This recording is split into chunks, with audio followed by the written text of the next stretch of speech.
Good morning, everybody, and welcome to 4 Sunday Morning. I'm Elliot Rodriguez. We see the violence every night on television, and we wonder, how will it all end? Is there any hope at all for peace in the Middle East? The fighting, of course, is half a world away, but the deep divisions at the root of the problem are being felt right here in our own community. Those strong feelings became evident just a few days ago during a rally on Miami Beach. The event resulted in a face-off between supporters of Israel and the Palestinians. Let's begin with CBS 4's Mike Kirsch. Miami Beach police weren't taking any chances. A SWAT team sniper post set up between Palestinian supporters on one side of the street and Israeli supporters on the other.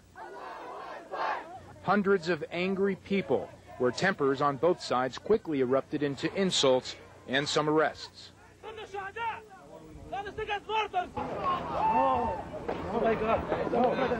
Respect, and we should support. Miami Beach Mayor David Dermer announced his support for Israel.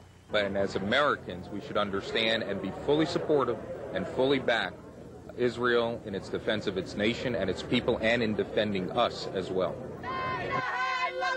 Palestinian supporters resented being contained inside a barricaded ring. This is a prison just like the one we're running away from. This is the occupation. In the middle of it all, a young Israeli supporter on one side of the street, a young Palestinian supporter on the other. Two young boys who might otherwise be schoolyard chums, torn apart by a Middle East conflict that reaches all the way to Miami. Miami Beach riot police were called in to keep the peace, while others prayed for it in the Middle East. There was no major outbreak of violence here. Most of it was just shouting, and we did have some close encounters early on, but we made a couple arrests, kind of sent the message out, and things kind of calmed down after that. And joining us right now to talk about the crisis in the Middle East is Mickey Arbel, the Consul General of Israel for the state of Florida. We're also joined this morning by Nidal Sakur of the organization March for Justice. He's helped organize local rallies in support of the Palestinians. And gentlemen, thank you both very much for joining us this morning. As we saw by that demonstration the other day, very passionate, very passionate feelings, and of course everybody around the world watching the situation in the Middle East closely. Mr. Arbel, let me ask you first of all, the United States has appealed to the Israeli government, to Prime Minister Sharon, to end his military campaign in the West Bank, yet he continues. What end in sight do you see to the campaign right now in the West Bank? Well, we listened to the President of the United States asking us to stop the incursions, and we promised him that we will do so. We have nothing to do over there, but only to try to find out where all the terrorist cells are, and to try to curb them and to find them and to take them out of these places in order for political formula to be able to be formulated later on. But with terrorism, we cannot go on. Terrorism should be stopped before political movement is going on. Now, nobody is in favor of terrorism, but when you see the scenes out of the Middle East, when you hear about the reported atrocities, when you hear that people cannot get food in and out because of Israel has cordoned off the area, isn't this working in the opposite, isn't this having the opposite effect? Isn't this inciting more people to commit terrorism? You're right. It's a very difficult task to tackle, because once you stop terrorist activities, you may cause some other people which suffer, and people do suffer because of this. But we have been left with no other choice. How can we live in Israel where terrorists every day and night are really threatening our daily life in Israel? How can any government allow terrorists to go around to do whatever they want and to continue with it? We've been left with no other choice. What has to be done is to convince the Palestinians, and President Bush has asked the Palestinians, and indeed the Arab leaders, to ask for the Palestinians to stop these terrorist activities in order for the political process to start. Let me ask Mr. Sakir, why do you believe, why is it so difficult to stop the terrorism in the Middle East, and why is it so difficult in particular to get Yasser Arafat to come out strongly condemning suicide bombers and other acts of terrorism? Well, to condemn terrorism actually is to condemn the state of Israel, to condemn the existence of the state of Israel that had no legitimacy whatsoever, and that was based only on genocide and disposition of the indigenous population. What we see today, and what's been going on for about 2 weeks or more, of attack against the entire humanity, against sacred places of all religions, against even our fellow Jewish Americans coming under attack for providing medical and humanitarian assistance to the Palestinians, makes the argument and the evidence and the proof and clears any illusion anybody might ever have that such state should have never existed to start with. The history of Israel is nothing but history of genocide, history of terrorism, history of displacement, and persecution of the entire population and the world community as well. But what you're saying, it will lead to a continuation of violence if you're not accepting the fact that Israel has a right to exist as a nation. Anybody who had any doubt about such an argument, I think Israel proved to the entire world that right never existed and should never exist. For what peace? We can never have peace as long as there is such thing called Israel. Now, with that point of view, Mr. Arbel, do you think there's any hope in sight? Unfortunately, it's very sad. It shows you again that Israel is not recognized, is not accepted as an entity, as a state in the region. In fact, it was a UN resolution which decided of the creation of the State of Israel with a very good reason. At the same time, there was a resolution to establish the Palestinian state at that time, but the Arabs didn't want and didn't accept it because they wanted to throw all the Jews to the sea. And this is the beginning of the problems of the going on now a conflict. But unfortunately, people should understand that what happened 2 years ago when Israel offered Yasser Arafat a very nice and gracious offer for an independent Palestinian state. We are for independent Palestinian state. We are for economically viable, culturally viable, independent Palestinian state. But the Palestinian state next to Israel, not instead of a Jewish state, the state of Israel. Yeah, what is wrong with that, of having two states that can live together peacefully? I mean, the two sides came so close in 1993, and Yasser Arafat walked out of those negotiations. Actually, if you listen to the participants in these meetings, I'm talking about members of the American delegation, there was really like nothing offered to Yasser Arafat. There was nothing offered to the Palestinian side. It was merely a media stunt. There was really like nothing substantial that was offered.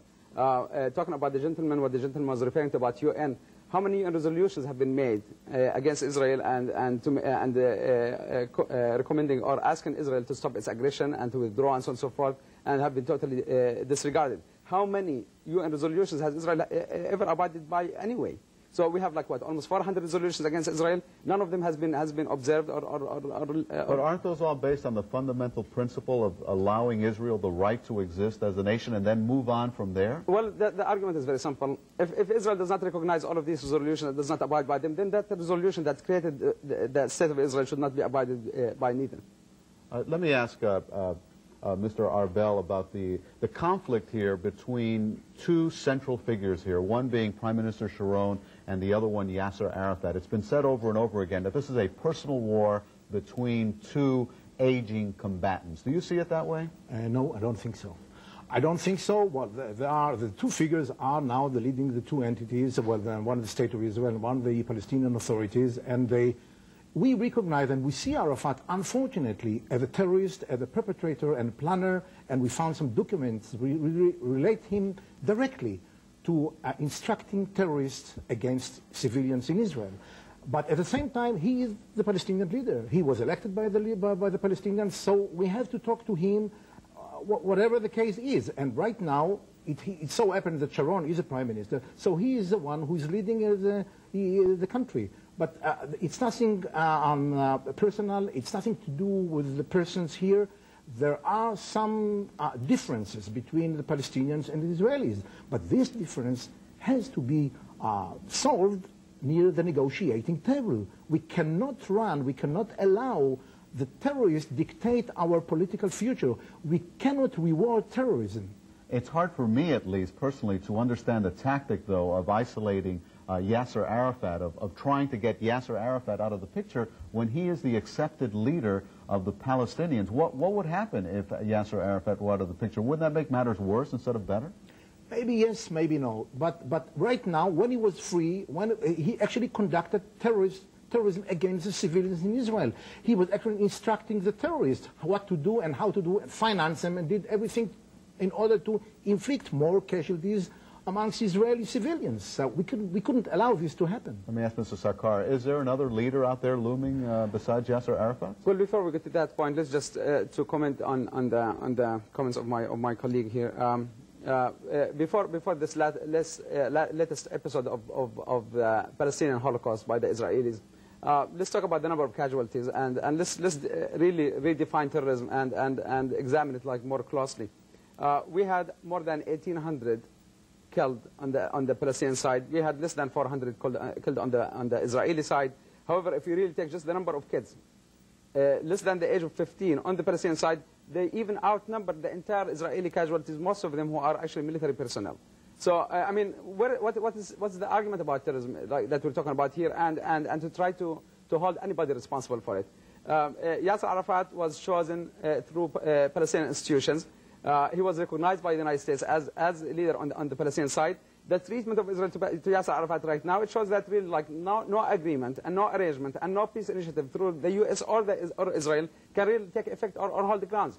All of the arrangements that we've been having so far as a result of this peace thing is really just to allow Israel to build more settlements, to exercise more of its atrocities and crimes against the Palestinian population and against the world community, to be frank with you. It's hard, though, for Americans or anybody really to understand or to comprehend that Yasser Arafat could be in favor of a 16-year-old girl becoming a suicide bomber, or somebody getting into a bus or walking into a hotel and killing innocent people in a cafe. Okay, you're not talking about two, what do you call it, equally prepared or capable people. You know, you're talking about one side that controls most of the territory, that has the latest state-of-the-art weapon arsenal in the entire world, in fact. Give the Palestinians the F-16s, the Apache helicopters, the Merkavas, and the M16s, and ask them not to do suicide bombing then that will be a bad argument. But until you have that balance of means and capabilities, you know, putting the blame on the victim just doesn't get us anywhere. Okay, Mr. Arbel, let me give you the last word here. Do you see any end in sight to the current situation? Indeed, I do see. I think that the only choice to have a coexistence between Israelis and Palestinians are to have political negotiations, but this is only after terrorism is completely stopped, only after terrorism is not rewarded. Okay, Mickey Arbel, thank you very much. And Nidal Sakur, you were telling me earlier that your group is planning more demonstrations, and there'll be a demonstration coming up very soon, right? We will not let go until this issue is out of our, at least our domestic politics. We don't want our country to be part of all of these crimes. Well, luckily, one thing we can say here in South Florida, that all the demonstrations have been peaceful, and let's hope that continues right here. Thank you very much, gentlemen, both of you, for joining me this morning.